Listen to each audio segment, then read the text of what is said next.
ჩვენ დღეს შევიკრიბეთ იმისთვის, რომ ვისაუბროთ თავისუფლების მოედნის გარდამავალ გეგმაზე, რომელიც არის ჩვენი 10-პუნქტიანი გეგმის ერთ-ერთი ნაწილი. და ამაზე ვისაუბრებთ მე სიკო ჭანაშია და ლევან ცუცკიძე. ხო, რატო გადავწყვეტეთ საერთოდ რომ ესეთი გეგმა გავაკეთოთ? მოდი თავიდან ამაზე ვილაპარაკოთ. კი, ხო, იმიტომ რომ მანამ სანამ რაღაც უფრო გრძელვადიან გეგმებზე შევძლებთ საუბარს, ქვეყანაში შექმნილი ვითარებიდან გამომდინარე, საჭირო არის რომ ქვეყანა დაუბრუნდეს რაღაც ნორმალურ გზას, ნორმალური ვითარება აღდგეს აი ამ არეულობის, აი ამ ქაოსის შემდეგ, რაც ქართულმა ოცნებამ მოიტანა და ამიტომ ჯერ უნდა მივიდეთ იქ, ანუ აი ამ ვითარებიდან რეალურად ავტორიტარიზმის პირობებიდან უნდა გადავიდეთ ელემენტარული დემოკრატიის ვითარებაში, იმისათვის რომ მე შევძლოთ უფრო გრძელვადიანად საუბარი და ამიტომაც არის ამ გარდამავალი ეტაპის გეგმის საჭიროება. ხო, კიდე ერთი რასაც გთხოვნა ხოლმე მხარდამჭერებიც და სხვაებიც არის მე მგონი ის რომ რაღაცნაირად დავანახოთ რა იქნება მომავალში იმისთვის რომ განსაზღვრონ მაჩერს ისიც განსაზღვროს არ ღირს რომ შეიცვალოს რამე თუ არ ღირს ხო ანუ რა იგულისხმება ცვლილებაში რომ მიხვდნენ ხო მაგალითად იგულისხმება ცვლილებაში ის რომ მაგალითად აღსდგება მართლმსაჯულება თუ ან სამართლიანობა აღდგება თუ არა ან გულისხმობს თუ არა ეს მაგალითად შურისძიებას და რაღაცი გადავლას რაღაცა ჯგუფებზე როგორც ყოფილა ჯერ გვინახავს და ანუ ერთგვარი ჩვენი მიზანი არის ერთგვარი სტაბილურობის ჩვენება მომავალშიც რომ ეს არის ქაოსი ეს არის რაღაცნაირი არეულობა რომელიც ცვლილებას უნდა მოყოს ანუ წინასწარ უნდა ვიცოდეთ რა იქნება გასაკეთებელი იმისთვის რომ ნორმალიზება მოხდეს ხო სხვანაირად მე ხარ დავიწყოთ ფიქრს რომ აგერ ალბათ შეიცვალა ხელისუფლება და ეხლა მოდი შევიკრიბოთ და ვიფიქროთ ანუ ერთი არის რომ გეგმა უნდა კონდეს წინასწარ და მეორე ეს გეგმა თავისთავად უნდა გახდეს ცვლილების წინაპირობა იმიტომ რომ ხალხმა უნდა გაიგოს რომ ცვლილება რაღაც სიკეთეს მოუტანს მაგრამ მე აი ამ გეგმაზე მუშაობის დროს რომ დაფიქრდი კიდე ერთი დადებითი ხარი აქვს ამას რომ თვითონ ეს ამ გეგმაზე მუშაობა გვეხმარება რომ შეეფასოთ რა გაფუჭდა აი ბოლო 2 წლის განმავლობაში საქართველოში ხო ქართულმა ოცნებამ სად გადაიყვანა სახელმწიფო რა ასპექტებში გადაიყვანა ნორმალური განვითარების რეგლაციებიდან ანუ აი რა არის რეპრესიული კანონები რა არის რეგულაციები რაც მოირგო თავის თავზე და რაც ხელს უშლის ნორმალურ განვითარებას და მე მგონია რომ ეს სარგებელიც გვაქვს. კი. თავისთავად კითხვა ხო რასაც უნდა უპასუხოს ამ დოკუმენტმა თუ ამ გეგმამ არის თავი ორი კითხვა ხო რაც განსაზღვრავს პერიოდსაც და ანუ გარდამავალში რა იგულისხმება მაგალითად რა გონია რომ არის გარდამავალი ანუ ეს გარდამავალი საით ხო ოდის იწყება როდის თავდება კი ну ორი მსხვილი კომპონენტი აქვს ამ ჩვენ გეგმას ხომ და როგორც ვქვი ანუ ავტორიტარიზმიდან დემოკრატიისკენ და პრინციპში ჩვენ ეხლაც ქაოსის ვითარებაში ვართ ხო იმიტომ რომ ის რაც ქვეყანაში ხდება რა ვიცი მთელი სახელმწიფო აპარატი გადასულია ერთი საქმის კეთებაზე ეს არის პროტესტის საწინააღმდეგო მოქმედება ოპოზიციის დევნა ხალხის შეშინება და მეტი არც არ აკეთებენ რეალურად ხო ამიტომ აი ამ ქაოსის და არეულობის შემდეგ სტაბილურობამდე მისვლის ეტაპია და ორ დიდ კომპონენტს მოიცავს. ერთი როგორ წარმოგვიდგენია ჩვენ რაღაცა წინასაარჩევნო გარემო ზოგადად, როგორი უნდა იყოს წინასაარჩევნო გარემო ნორმალურ, მშვიდ, სტაბილურ დემოკრატიულ გარემოში, ხო? სადაც თქვათ აღარ იქნება ესეთი უხეში ჩარევა აი ამ სახელმწიფო ინსტიტუტებიდან ადამიანის ნების გამოვლინებაზე, ეს ერთი კომპონენტი და მეორე კომპონენტი, რა თქმა უნდა, არის ის თუ რა უნდა მოხდეს, რა ვიცი, პირობითად პირველ 100 დღეში. რა საქმეების კეთება უნდა დაიწყოს იმისთვის, რომ ეს კიდევ ერთხელ გავმეორებ ამ სიტყვას ნორმალური ვითარება ჩამოყალიბდეს ქვეყანაში და აქაც ეხა მეც რო დავაკვირდი ამ ჩვენ დოკუმენტს ხო აი ძალიან ხშირად მეორდება სიტყვები აღდგენა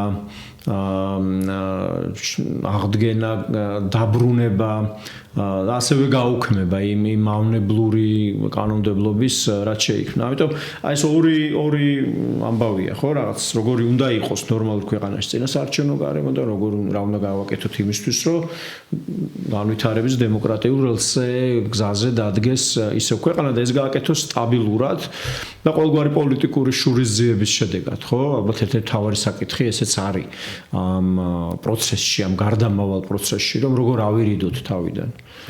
ეს და მე პრინციპში ვფიქრობ, რომ ჩვენ დოკუმენტში ის კი არ არის, როგორი უნდა იყოს ნორმალური საარჩევნო გარემო, არამედ როგორ უნდა შეიქმნას მინიმალურად ნორმალური გარემო ამ პირობებში. ანუ რომ დაინიშნება არჩევნები ყველა ვარიანტში დაინიშნება სხვადასხვა ვითარებაში შეიძლება მოხდეს ეს მაგრამ როგორი ანუ რა უნდა მოხდეს წინასაარჩევნო პერიოდში იმისთვის რომ შესაძლებელი იყოს რომ ითქვას რომ ნორმალურად ჩატარდა ხო ნორმალური პირობები შეიქმნა იმისთვის რომ არჩევნები ჩატარდეს მაგრამ იმ აღდგენაზე გეთანხმები ხო ანუ ვიღაცამ შეიძლება თქვას რომ სამართლიანობის აღდგენა ვერ მოხდება იმიტომ რომ არასდროს არ ყოფილა რეალურად სამართლიანი სასამართლო მაგალითად და რაღაცა იდეალური წარსული რომელთანაც უნდა დავბრუნდეთ შეიძლება არც გვაქვს და შესაბამისად შეიძლება აღდგენა კი არ უნდა იყოს რაღაც კომპონენტებში არამედ ეს არის რეალურად ესეც არის რომ გეგმა გულისხმობს ერთგვარი ხო ნორმალური განვითარების გზის დასახვას ხო ანუ რო შევაჯამოთ ორი პერიოდია ერთი არჩევნების დანიშნვიდან ჩატარებამდე და მეორე ხელისუფლების ცვლილებიდან პირველი 100 დღის განმავლობაში რა უნდა გაკეთდეს რომ ეს რაღაცა ნორმალური დემოკრატიული განვითარებისკენ ქვეყანა ასე ვთქვათ ან დაბრუნდეს ან დადგეს ხო ამ განვითარების გზაზე. ეხლა ერთი არის რას მოიცავს ეს გეგმა და მეორე არის რას არ მოიცავს ეს მნიშვნელოვანია რომ ვთქვათ ხო მაგალითად ამდენად მოიცავს თუ არ მოიცავს ეს გეგმა წინა პირობებს არჩევნებში მონაწილეობასთან დაკავშირებით, იმიტომ რომ კითხვები ჩდება აი მაგალითად ეხლა რა გარემოც არის საარჩევნო, ეხლა რომ დაინიშნოს და ეს არჩევნები ამ გეგმით ხელმძღვანელებს თუ არა, იმისთვის რომ განსაზღვროთ მიიღებთ თუ არა მონაწილეობას, ან საერთოდ უნდა მიიღოს თუ არა ვინმე მონაწილეობა ამ არჩევნებში. კი, არა, ეს ამას არ გულისხმობს, ამ შემთხვევაში ჩვენ აქ ლაპარაკი გვაქვს იმაზე, რა იქნებოდა კარგი, რა იქნება კარგი იმისთვის, რომ ქვეყანაში არსებობდეს წინასაარჩევნო პერიოდში. ხა თავისთავად კონკრეტულ არჩევნებს, კონკრეტულ მომენტში განაპირობებს, როგორი პოლიტიკური გარემოა, რა პირობებში ჩაინიშნება და ამაზე ბუნებრივია ყველა გადაწყვეტილებას მიიღებს იმის შესაბამისად თუ რა ხდება ქვეყანაში, მაგრამ ეს ხედვა ასევე მოიცავს იმას, რაზეც ჩვენც ვიმუშავებთ მომავალში, ხო, რომ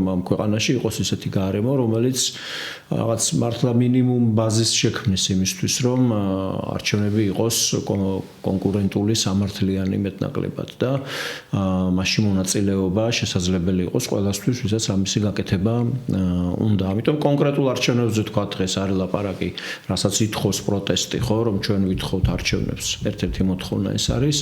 ხო, ეს არის ერთი კონკრეტული საკითხი, რომელსაც გარემო პირობების მიხედვით გადავწყვიტებთ. ეს გეგმა არის უფრო ხედვა როგორი უნდა იყოს გარემო. ხო. და შეიძლება ეს გეგმა რომ გახორციელდეს წინასაარჩევნო პერიოდში იქნებოდა მშვენიერი, მაგრამ შეიძლება საკმარისი არც იყოს. უნდა კიდე სხვა რაღაცები შეიძლება იყოს მნიშვნელოვანი, ხო, როგორც არის პოლიტპატიმრების გამოშვება და ასე შემდეგ. რა თქმა უნდა, კიდევ რაღაცები მოხდეს. ძალკე გარემოს მახასიათებელი. მაგრამ ეს გეგმა თავისთავად არ არის ასევე ქვეყნის გრძელვადიანი განვითარების გეგმა, ხო, ანუ როგორც თქვით, სამწუხაროდ არჩევნები და სტანიშვილი არჩევნების ჩატარებამდე და მე კიდე 100 დღის განმავლობაში, ანუ ეს არ არის საარჩევნო პროგრამა, რომელიც განსაზღვრავს მაგალითად როგორ უნდა მოიწყოს ტრანსპორტის სისტემა ქვეყანაში, ან რა ვიცი, როგორ უნდა იყოს რაიცი მრეწველობა ქვეყანაში თუ ზოგადად თვითმმართველობა ქვეყანაში და ასე შემდეგ ეს გულისხმობს ნორმალურობისკენ დაბრუნებას იმისთვის რომ მეერე უკვე შესაძლებელი იყოს ასეთ საკითხებზე მსჯელობა და მუშაობაც ხო და თან ეს მე მგონი რომ მნიშვნელოვანია ასევე ვთქვათ რომ ეს გეგმა არ არის ეს გეგმა არ გულისხმობს იმას რომ ამოწურავს ყველა საკითხს, რაც არის მნიშვნელოვანი ამ ნორმალურობისკენ დასაბრუნებლად. და პრინციპში ალბათ უნდა იცოდეს მსმენელმაც, რომ რეალურად ეს გეგმა არის შემოთავაზება, რომ ჩაერთონ ამ საკითხების განსაზღვრაში და ან თავაზობთ ნებისმიერ ადამიანს და რომ გამოკვლევასთან ერთად გვექნება შესაძლებლობა რომ კომენტარები გამოგვიგზავნოთ, ან გავაკეთოთ დისკუსია, შევეკრიბოთ და დავამატოთ ან ჩავანაცვლოთ ის საკითხები, რაც მნიშვნელოვანი იქნება სხვაებისთვის. ეხლა თემებს ჩამოვთვლი, რა თემებზე მუშაობდით ამ გეგმის ფარგლებში. ეს გეგმა მოიცავს საკითხებს მართლმსაჯულების მიმართულებით, მაგალითად სასამართლოში რა უნდა მოხდეს, ძალოვან სტრუქტურებში რა უნდა მოხდეს, გარდამავალ პერიოდში არჩევნების ჩატარება როგორ უნდა იყოს, არჩევნები როგორ უნდა იყოს ორგანიზებული, ადგილობრივი თვითმმართველობის საკითხები არჩევნებთან მიმართებაში და მერე არჩევნების შემდეგ საგარეო ურთიერთობებთან დაკავშირებით რა უნდა განისაზღვროს და უსაფრთხოების საკითხებთან დაკავშირებით რა უნდა განისაზღვროს. ასევე მედია განათლება, ხო? შეიძლება ზოგიერთ საკითხი ეკონომიკურ საკითხებსაც უკავშირდება, მაგრამ და ასევე სოციალურ საკითხებს, რაც მნიშვნელოვანი არის წინა საარჩევნო თუ აი პირველი 100 დღის განმავლობაში, მაგრამ რა შეიძლება ითქვას, რომ არის გამჭოლი ამ საკითხებს შორის. რამდენიმე საკითხია ხო გამჭოლი, პრინციპში პრინციპები, რაზეც დგას ყველა ის, რა ვიცი, პირობითად ეს სექტორული ხედვა სხვადასხვა სფეროებში რა უნდა მოხდეს, ხო? ერთი არის დეპოლიტიზაცია. უბრალოდ პარტიული გავლენისგან გათავისუფლება საჯარო სექტორში, საჯარო სექტორის და აი ამ გეგმაში, თქვა სხვადასხვა საკითხებში ჩანს თუ კონკრეტულად ამა თუ იმ სფეროში როგორ ხედავთ ჩვენ ამის გაკეთებას, იმიტომ რომ აი საჯარო სექტორი, რა ვიცი, უნდა გადავლახოთ რაღაც მიჯნა, როდესაც აღარასდროს არ დაექვემდებარება პარტიულ საარჩევნო მიზნებს, ხო? ეს არის მისთვის ხო პოლიტიკური ამოცანები ყოველთვის არსებობს და ბიუროკრატიაც იმისთვის არის რომ რაღაც პოლიტიკურ მიზნებსაც ასევე მიაღწიოს ხო. მეორე არის ძალაუფლების გადანაწილება. დღევანდელი ჩვენი სისტემა არის მოწყობილი იმდაგვარად, რომ ძალიან ადვილია მისი მცირე ჯგუფის მიერ ხელში ჩაგდება ძალაუფლების კონტროლის ყველა ბერკეტის და ამიტომ სხვადასხვა დაწესებულებების ავტონომიურობის ზრდა, დეცენტრალიზაცია, თვითმმართველობის მნიშვნელოვანი რეფორმა, მათ შორის ეს ცენტრალური კონტროლის მექანიზმების გაუქმება თვითმმართველობებზე არის ძალიან მნიშვნელოვანი საკითხი და ხო რა ვიცი, პირობითად რასაც შეიძლება უწოდოთ ალბათ სამართლიანობის ადგენა თუ დამკვიდრება თუ შექმნა, ამის პირველი ეტაპები ალბათ არის ის, რაც უნდა მოხდეს სასამართლოში და ასევე რაც უნდა მოხდეს იმ ადამიანების მიმართ, რომლებიც უსამართლოდ გაიმეტა და დაჩაგრა სისტემამ. ხო ადამიანები, ვინც გაათავისუფლეს სამსახურიდან, ადამიანები, ვისაც დააკისრეს უსამართლო ჯარიმები, ამ ადამიანების კომპენსირება უნდა მოხდეს სრულყოფილად. არ ვიცი კიდე რამე ხო არ გამორჩა მან. პრინციპში ეს ძირითადად საკითხები ეს არის ხო? მაგალითად, ამ რეპრესიების გამოწვეული ზიანის ანაზღაურება და რეპრესიების სხვადასხვა სახის ქონდა ამ წლის განმავლობაში. ერთი არის ფინანსური ჯარიმები, მაგრამ ამის გარდა ხალხი უკანონოდ იყო დაპატიმრებული, მათ შორის არის ხალხი, რომელიც წელზე მეტია უკანონოდ იხდის პატიმრობას და კიდე ხალხი, რომელიც ადმინისტრაციული წესით იყო ბევრჯერ დაპატიმრებული. მეორე საკითხია ეს ძალაუფლების ერთგვარი დეკონცენტრაცია, რომ ჩაგდება ხელს, ჩაგდება ვერ მოახერხოს კონკრეტულმა პარტიამ და ასევე საჯარო სექტორის დეპოლიტიზაციას რაც ეძახიან ხო, რაღაცნაირად პარტიული კონტროლიდან გამოყვანა. ხა ამ თვალსაზრისით რა არის საინტერესო ამ გეგმაში, აი თქვათ როცა ლაპარაკობთ თქვა ძალოვანებზე ან მართლმსაჯულების სისტემაზე ან ხო ძალოვანებში თან უნდა განმარტოთ ხო რას გულისხმობ ვინ არიან ძალოვანები ჩვენთან. კი. ხო. ჩვენი გეგმის ნაწილი ნაკლებად არის მაგალითად სამხედრო სფერო ხო ჯარზე ნაკლებად რეალურად არც მუშაობია მაგრამ მეტად მუშაობთ ჯარს თავდაცვის საკითხები და პოლიტიკის საკითხები ეხება ხო. ნუ აქ არის რა თქმა უნდა უბრალოდ ყოველსა სუსი რომლის პირდაპირ ზედამხედველობის და ჩარევის ფონზე მიმდინარეობს ხოლმე წინასაარჩევნო და საარჩევნო პროცესები, შინაგან საქმეთა სამინისტრო, პროკურატურა, აი ეს უწყებები ძირითადად, რომლებიც არიან რეპრესიის მთავარი განმახორციელებლები, სასამართლოსთან ერთად, რომელიც მერე აკეთებს იმას, რაც უნდა ხოლმე პოლიტიკურ პარტიას, ხო? ერთ-ერთი საინტერესო იდეა, რაც ჩვენ შემოგვაქვს აქ, არის გენერალური ინსპექტორის იდეა, რომელიც იქნება მაღალი კონსენსუსით დამტკიცებული ახალარჩეული პარლამენტის მიერ და რომლის მთავარი მანდატიც იქნება იმისი უზრუნველყოფა, რომ ეს უწყებები არ ჩაერიონ წინასაარჩევნო პროცესებში, არ შეასრულონ პარტიული მითითებები და რომელსაც ექნება ასევე ამის განხორციელებისათვის საჭირო რესურსები და საჭირო უფლებამოსილებები, მაგალითად ასეთ საკითხებში გამოძიების ეფექტურად წარმართვის შესაძლებლობები და მე ვფიქრობ ასეთი რაღაცა ფიგურის ინსტიტუტის არსებობა ძალოვანი სტრუქტურების წინასაარჩევნო პერიოდში ზედამხედველობისას მნიშვნელოვანია და ასევე აი ამ პერიოდებში გარდამავალი პერიოდის პროცესში ასევე რასაც ჩვენ თავაზობთ საზოგადოებას არის ერთგვარი საზედამხედველო საბჭოების შექმნა სადაც შევლენ როგორც პარლამენტის მიერ არჩეული ადამიანები, ასევე საზოგადოების წარმომადგენლები, სამოქალაქო საზოგადოება, მედიის წარმომადგენლები, რომლებსაც დაევალებათ ასევე დამატებით იმის უზრუნველყოფა, რომ არსებობს გამჭვირვალობა და ანგარიშვალდებულება. ხო, რაღაცა არის მაგალითად განათლების მიმართულებაში, ხო, რომ მაგალითად განათლების სამინისტროს ყავდეს ხანდახან ყავს ხოლმე მრჩეველთა საბჭო, მაგრამ ეს ეხლა ამ სიტყვას არ ვიცი არის თუ არა მსგავსი რაღაც, მაგრამ როცა კი იყო ხოლმე, მაშინ რაღაც ფორმალობა იყო, რა უბრალოდ ცერემონიალ დანიშნულებას ასრულებდა, რომ უკვე მიღებულ გადაწყვეტილებების ლეგიტიმაცია გაეზარდა, მაგრამ საზედამხედველო საბჭოს ფუნქცია სხვა არის ხოლმე, ხო, არის რომ მაგალითად იქ უნდა შეთანხმდეს პირველ რიგში, მაგალითად ახლა განათლების რეფორმაზეა ლაპარაკი, ხო, რომ ეს განათლების რეფორმა განიხილეს მხოლოდ ოფიციალურმა პირებმა და წარმოგიდგინეს როგორც შეთანხმებული გეგმა და ახლა გზადაგზა მიდის გამოგონება კიდე რაღაც დეტალების, რომელიც არავისთან შეთანხმებული არ არის სინამდვილეში. მაგრამ არჩევნების წინ ბევრი სხვა საკითხი დგება ხოლმე, ხო, რომ მაგალითად ადმინისტრაციული რესურსების გამოყენება სხვადასხვა სამინისტროების თუ თვითმმართველობების მხრიდანაც, იმისთვის რომ კონკრეტულმა პარტიამ მოიპოვოს უპირატესობა და აქაც შეიძლება იყოს ხო ესეთი ზედამხედველობა მნიშვნელოვანი. რაც აი მაგალითად საგარეო ურთიერთობებში რა შეიძლება იყოს მნიშვნელოვანი, რომ გარდამავალ ეტაპზე მოხდეს. კი, აქ არის რამდენიმე ნაბიჯი, მე მგონი, ესეთი მსხვილი ნაბიჯი, რაც არის გადასადგმელი.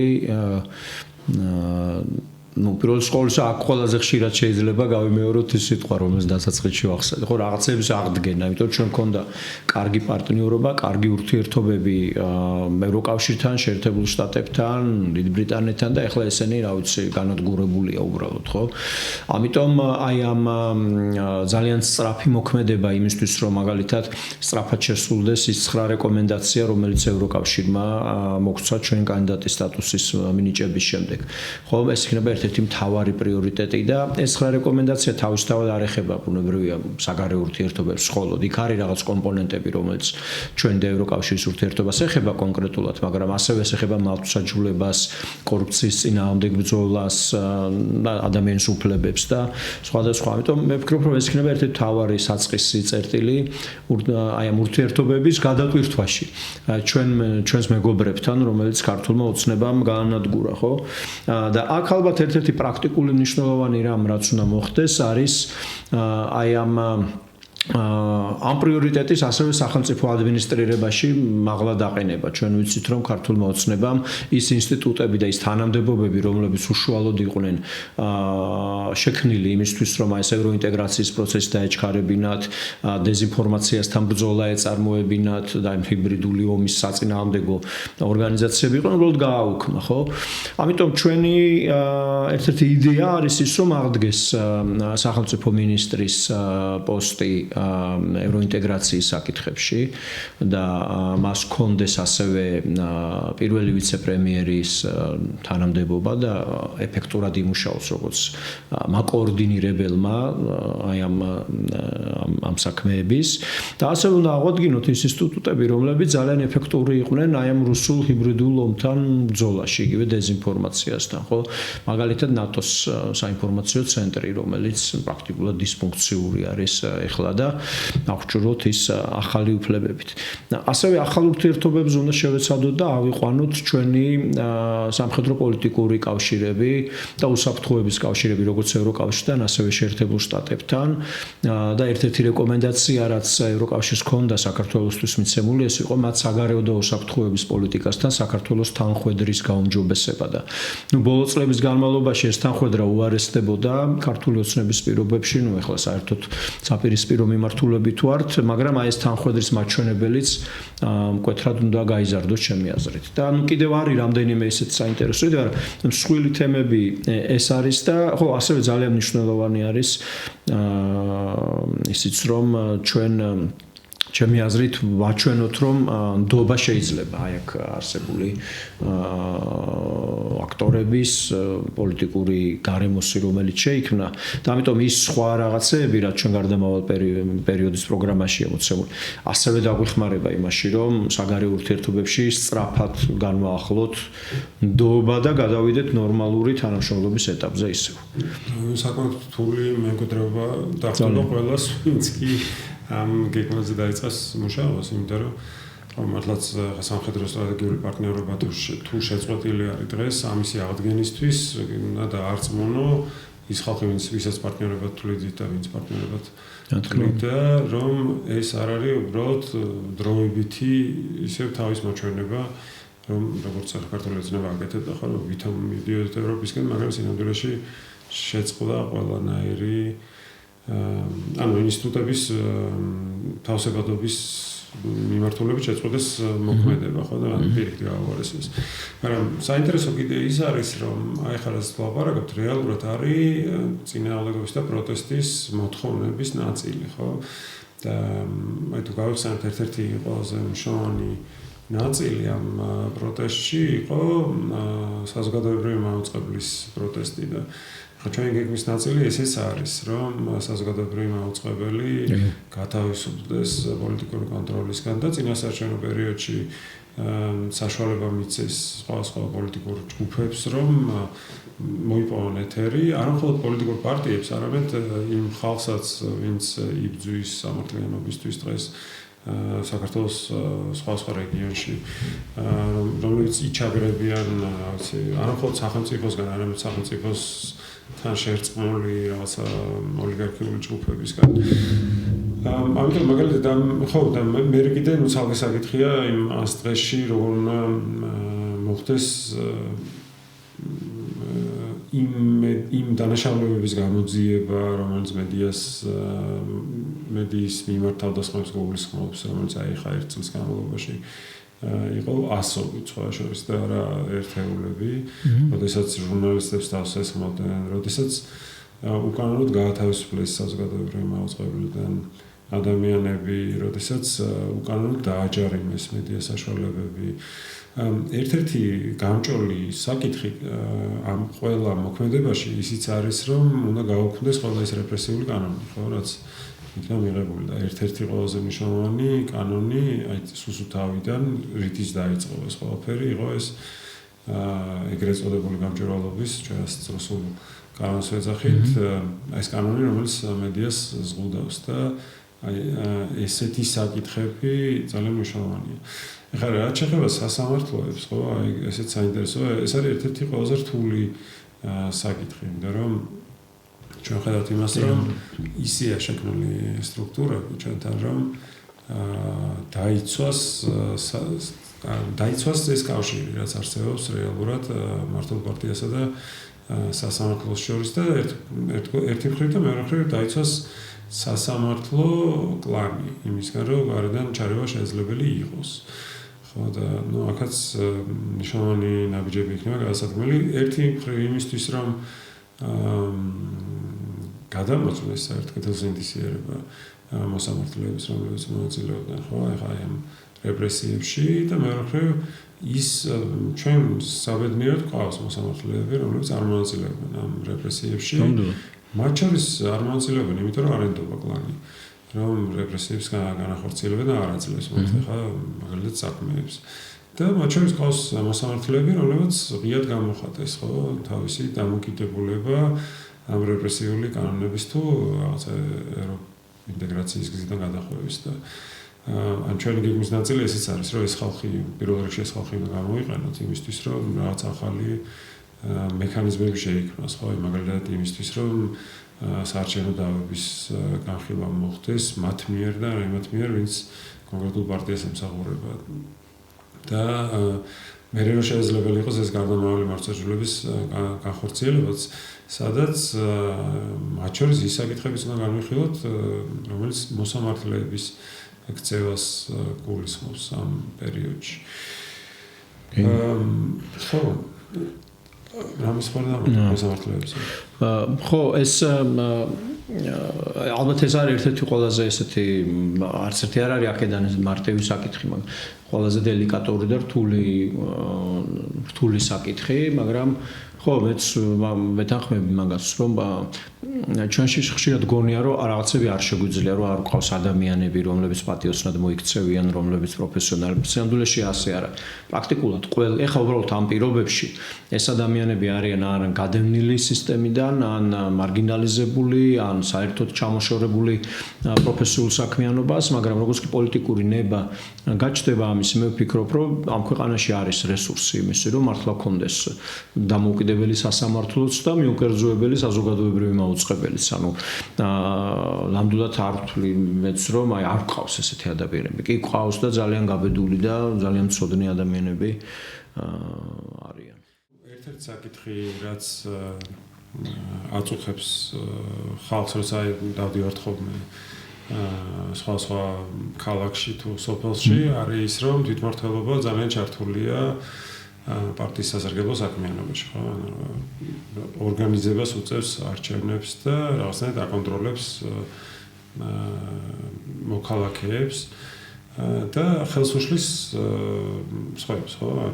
ერთი მხრივ ხელს უწყობს ერთ პარტიას და მეორე მხრივ ხელს უშლის სხვებს, რომ შეიკრიბონ, იბჭებონ, რაღაცა პროგრამების განხილვა მოაწყონ და აი ესეც საინტერესოა, ხო, რომ ჩვენი გეგმა ამასაც მოიცავს რაღაცნაირად. კი, აუცილებლად. ხო, აქ არის ორი ნაწილი, ჩემი აზრით. ერთი არის ის, რომ გაუქმდეს ის მექანიზმები, რომლებიც პარტიული კონტროლის საშუალებებია, ანუ რაღაცა ცენტრიდან თუ თბილისიდან თუ პარტიის ოფისიდან კონტროლის საშუალებები და ეს არის რწმუნებულები რეგიონული, რომელიც პრინციპში კონსენსუსია თითქმის ყველა წრეში რომ არ არის საჭირო თვითმმართველობისთვის, მაგრამ ყველა პარტია ინარჩუნებს ხოლმე მაინც გუბერნატორები, ხო, გუბერნატორები, რწმუნებულები, აი გადრე. ხო, ხო და ну ეს არის ერთ-ერთი პირველი ნაბიჯი რომ ეს გაუქმდეს და ну ამაზე უნდა იყოს პოლიტიკური ნება ყოველ შემთხვევაში ჩვენთან ეგ არის და მეორე არის ის რომ მოხდეს რეალური დეცენტრალიზაცია. იმიტომ რომ სინამდვილეში ჩვენ რეალურად თვითმმართველობა იმდენად არ გვაქვს, რამდენადაც რაღაც მმართველობის გაგრძელება მუნიციპალიტეტებში, ხო? ამიტომ აქ არის მთელი რიგი საკითხები. ერთი არის, ასე ვთქვათ, უფრო მაღალი დონის რეფორმები, როგორც არის შეიძლება ვთქვათ, უფლებამოსილებების გაზრდა, ქონების გადაცემა, ასევე ფისკალური ავტონომიის გაზრდა მათი და ესენი არის გასაკეთებელი პირველ რიგში იმისთვის, რომ ეს ძალაუფლების გადანაწილება მოხდეს, მაგრამ მეორე ასევე არის, ვთქვათ, მეორე რაღაცა ქვაკუთხედი, ვთქვათ, აი ამ რეფორმების არის ის თუ თვითონ თვითმმართველობები როგორ მუშაობენ ადგილზე, ვთქვათ, იმ დაშვებით, რომ ჩვენ მათ მივეცით მეტი უფლებები, გადანაწილდა ესენი თბილისიდან სხვაგან, მერე როგორ იყენებენ მას და როგორ აკეთებენ და აქაც ძალიან მნიშვნელოვანია ისეთი ინოვაციების შემოტანა, რომელიც ადამიანებსა და თვითმმართველობებს ერთმანეთს დაახლოვებს, მოქალაქეებს და თვითმმართველობებს და მოქალაქეს მისცემს საშუალებას უფრო მეტად ჩაერთონ თვითმმართველობის მუშაობაში და ასევე თვითონ საკრებულოებსაც მისცემს მეტ პოლიტიკურ ძალაუფლებას. და აქ ჩვენ ვფიქრობთ რამდენიმე საკითხზე, როგორც არის მაგალითად საკრებულოების უფლებამოსილებების გაზრდა, როგორც არის მონაწილეობითი ბიუჯეტირების დანერგვა, შეიძლება დავაპილოტოთ ჯერ რამდენიმე მუნიციპალიტეტში და მე ეროვნულ დონეზე გაკეთდეს, მაგრამ ის რომ მოსახლეობას ჰქონდეს უფრო პირდაპირი შესაძლებლობა კონკრეტულ ბიუჯეტებზე მოახდინოს ზეგავლენა მნიშვნელოვანია და ასევე ხელი უნდა შეუწყოთ იმ ჯგუფებს საზოგადოების, რომლებიც შეიძლება უფრო მოცილებულნი არიან აი ამ საჯარო პოლიტიკის სფეროს სხვადასხვა მიზეზების გამო, ხო? ამიტომ იქნება ეს ახალგაზრდებისთვის სტაჟირების პროგრამები თუ რაღაც სხვა მსგავსი, რომელიც სხვადასხვა ჯგუფების ჩართვას შეუწყობს ხელს, ესენიც არის ძალიან მნიშვნელოვანი. ანუ ნაწილი ამისი დაიწყება კარტამაულ პერიოდში და მე გაგრძელდება. თუმცა წინასაარჩევნო თუ საარჩევნო პერიოდში იგულისხმება ისიც, რომ ან ჩვენი გეგმის ნაწილი ისიც არის, რომ თვითმმართველობამ უნდა გახსნას მის ხელთ არსებული სხვა სივრცე, ხო? მაგალითად თეატრები აქვს და კლუბები და საბავშვო ბაღებიც კი, ხო? და ამ იმისთვის რომ მაგალითად შესაძლებელი იყოს, რომ შეიკრიბოს ხალხი იმ შეძლოს პროგრამებზე დებატები ჩატარდეს. ეს დიდი პრობლემაა ყოველთვის. რაღაც უნდა გაკეთდეს ასევე განათლების სფეროშიც, რომ მაგალითად სკოლები, ან უნივერსიტეტები თავისუფალი უნდა იყოს არასასწავლო დროს, რა თქმა უნდა. რომ იქაც ამ ტერიტორიებზე მოხდეს შეკრება, განიხილონ მაგალითად საარჩევნო პროგრამები, უნივერსიტეტებში დებატები ჩვეულებრივი უნდა იყოს, რომ კანდიდატები მიიწვიონ და რაღაც კრიტიკული კითხვები დაუსვან. ანუ ამ შემთხვევაში დეპოლიტიზებას როცა ამბობენ, ხანდახან გულისხმობენ ხოლმე იმას, რომ მხოლოდ მართლ პარტიას უნდა ჰქონდეს შესაძლებლობა, რომ პოლიტიკაში ჩართოს ეს დაწესებულებები, მაგრამ სინამდვილეში უნდა იგულისხმობდეს ან ნორმალური საარჩევნო გარემო იმას უნდა გულისხმობდეს, რომ მაგალითად საგანმანათლებლო სივრცეები შეიძლება გამოვიყენონ იმისთვის, რომ საზოგადოებისთვის მნიშვნელოვანი შეხვედრები ჩატარდეს და ასევე მასწავლებლებს და პროფესორებს თავისუფლება უნდა ჰქონდეთ, რომ ამ შეხვედრებში ჩაერთონ და ღიად რაღაცა დასვან კითხვები მოითხოვონ განმარტებები საარჩევნო პროგრამებზე და ასე შემდეგ. ახლა ჩვენ რო შევაჯამოთ, ასევე მე მგონი კარგი იქნება იმისი აღნიშნაც, რომ ახლა ეს გეგმები ჩვენ ერთი მხრივ დავაყენით იმ ხედვებს, რაც ჩვენ თვითონ ჩვენი პროფესიული ინტერესებიდან და გამოცდილებიდან გამომდინარე დაგვიგროვდა წლების განმავლობაში, მაგრამ ასევე მეორე მხრივ რაც ისმის დღეს აი წინააღმდეგობის პროცესში ითვალისწინებს ამას, მაგრამ ასევე გულისხმობს იმას, რომ ჩვენ ვიყენებთ და ვეყნობით სხვა ჯგუფების შემუშავებულ ხედვებსაც და მე მგონი რომ ეს ძალიან მნიშვნელოვანია, იმიტომ რომ რასაც რეალურად ანგრევს დღევანდელი ძალაუფლების კონდექს ჯგუფი ქართული ოცნება, ეს არის რომ იმდენად კრიჭაში უდგას არასამთავრობო სექტორს, საზოგადოებრივ გაერთიანებებს, რომ არაფერს არ ითვალისწინებს, რასაც ეს ჯგუფები შეიმუშავებენ. იმისთვის, რომ საქართველოს გაუმჯობესდეს და ჩვენი გეგმა ამას ითვალისწინებს.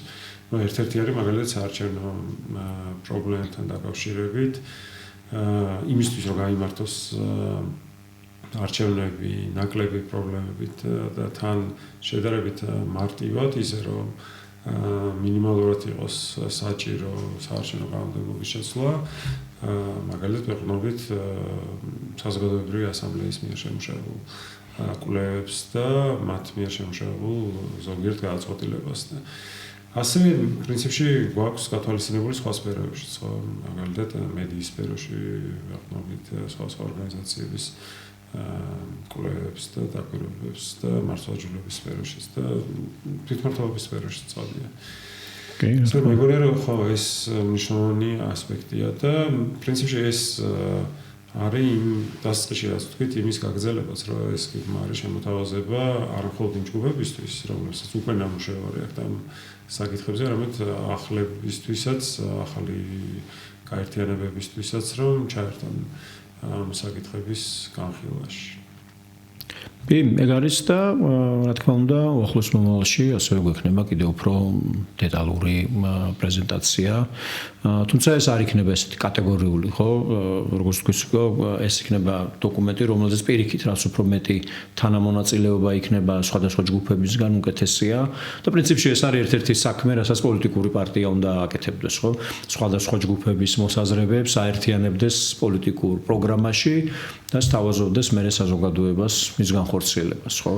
და ეს არის ჩვენი საქმე და მე მგონი რომ ეს არის ერთ-ერთი მნიშვნელოვანი რამ, რაც ვაკეთებთ. ხო, ნუ ამ დოკუმენტში მაგალითად ამ წუთას ნაკლებად არის გათვალისწინებული მაგალითად სამედიცინო სფეროში თუ არის რაიმე მნიშვნელოვანი რაც გასაკეთებელი არის გარდამავალ პერიოდში ან კულტურის სფეროში თუ არის რაღაც გასაკეთებელი გარდა ამ ტრანზიციული მართლმსაჯულების საკითხების როგორც არის მაგალითად უკანონოდ გათავისუფლებული ხალხის და რეპრესირებულებისთვის გარკვეული კომპენსაციების გამოყოფა და სხვა მაგრამ ანუ ესეთი ბევრი სფერო შეიძლება არსებობს ბევრი სექტორი რომელზეც გაგრძელება ღირს ხო გეგმაზე და რა ჩვენ რა თქმა უნდა არ ვამბობთ რომ ეს ამ გეგმაზე მუშაობა დასრულებულია ეს უნდა გაგრძელდეს იმ დღემდე სანამ გამოცხადდება არჩევნები და ცხადია არჩევნების გამოცხადების დღიდანაც მე უნდა დაიწყოს შეთანხმება მსგავსი საკითხების და ამ საკითხების რეალურად სხვა პოლიტიკურ ჯგუფებთანაც. კი, და რაც უფრო მალე მოვახერხებთ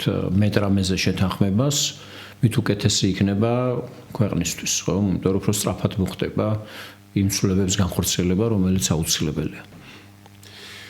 კარგი, მადლობა. კიდევ მსმენელებსაც დაინტერესებთ და შემოგვიერთებიან ამ დოკუმენტის განვითარებაში. დროებით.